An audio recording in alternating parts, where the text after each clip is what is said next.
Hi guys, let me explain you the concept of group accounting. Now, if you want to understand group accounting, you'll first have to understand what is a parent and what is a subsidiary. Now take this example where suppose P is the parent and there are three subsidiary S1. Let me just give you this example and then I'll come back to what is a subsidiary, right? Just assume that P is the parent and S1, S2 and S3 are the three subsidiaries. Now, P holds more than 50% shares in S1, holds 75% shares in S2 and holds around 60% shares in S3. Now, when they present their accounts, so virtually 50% of S1 is P and 75% of S2 is also P. 60% of S3 is also P. So what do? Now, when they present their accounts, they consolidate. And how do they consolidate? They use group accounting. They use something known as group accounting. Now, to understand group accounting, you'll first have to understand control.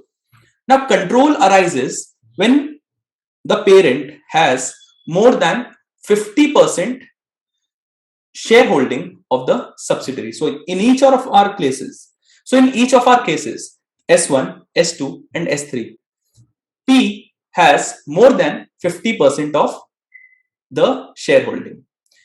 Now, when they will consolidate, they will need a few very important things which I will discuss with you in a moment. So the first thing that they'll need is known as goodwill to consolidate. Now, your question should be, what is goodwill and why do we need goodwill? So see, you pay something whenever you acquire something. Suppose you're going to buy these pair of headphones, whatever you call them, AirPods, whatever you want. So you can call it whatever you want. You're going to pay something for it. But just imagine if it's worth less than what you pay for it. If you pay 3,000 for it and it's worth just for $1,000, now what happens? That extra 2,000, what is it? You're paying for the company's goodwill. So similarly, you pay for a company's goodwill when you buy a company, when you buy it at more than. So what you pay is known as consideration, right? And you take the assets that you've acquired, you compare them both. It is not this simple, but just to put it in a very simple perspective, I'm giving you this example. So suppose you've paid $50,000, but the company is just worth 30,000. So are you making a loss? Absolutely. On this purchase, yes, but what you believe that this acquisition is going to bring you synergy gains. It's going to bring you much more than what you've purchased it for.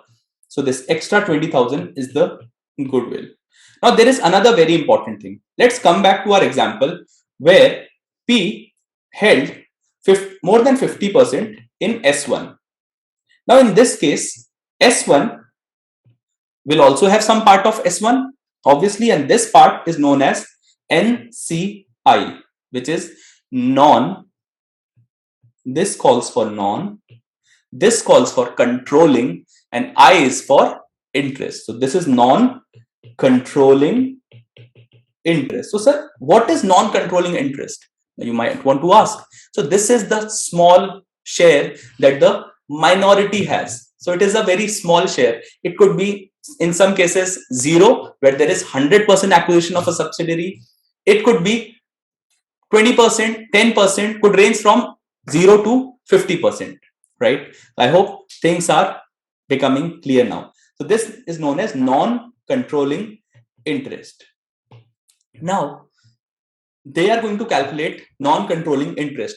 There are actually two methods. One is the fair value of non-controlling interest, and the other is the fair value of identifiable net assets. Identifiable net assets of the subsidiary, right? So they use both of these methods. So I'm just giving you a brief about what you need to do while you are consolidating. Now, another very important part, the part one, goodwill, done, cracked, understood. We'll talk more about it when we actually get into solving questions. But right now, just understand this part. So what you're paying for is way less than what you're getting. So that is the extra part is goodwill. The second thing is non-controlling interest. And the third part is reserves and surplus of the parent. Reserves and surplus. Now, why do you need to calculate this? Why do we need to calculate it? The reason that we are calculating this is, suppose this is a timeline, right? If I draw a timeline, the day you made the acquisition, post that, whatever the subsidiary earns, then your share, the parent share, which might be 50%, 75%, 60%, right? So that the 60%, 55%, 75%, that earning is belonging to the parent, right? So this is parents. So post this acquisition, suppose this is the date of acquisition. If this is the date of acquisition, then whatever the subsidiary earns, post that, a certain percentage, more than 50% belongs to the parent. So that's why you need to calculate reserves of parent. And also you'll need to calculate reserves of the subsidiary, because you want to know what is the value of NCI. So, I mean, even if suppose the subsidiary is earned $100,000, parent owns 50%, parent gets 50%, it's their right, but the other 50% belongs to my subsidiary and they'll have that share. So that will go to the non-controlling interest part, right?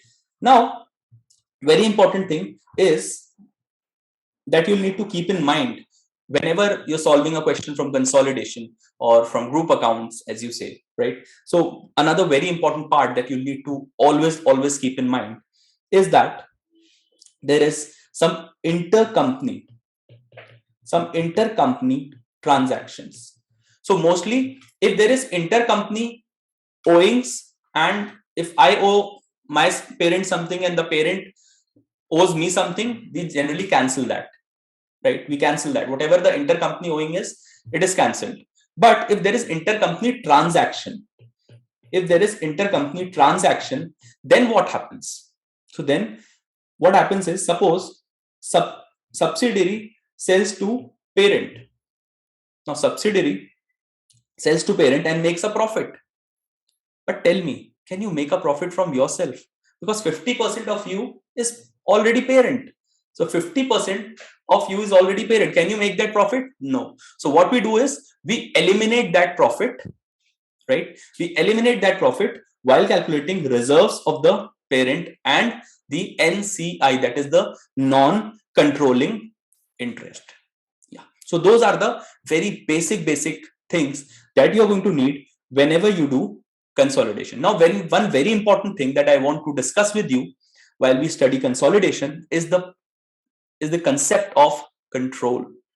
Now, control happens when you've got a substantial shareholding, which is more than 50%, or you've got the right to variable returns, or you can influence those variable returns. So in those three cases, generally a control will be established.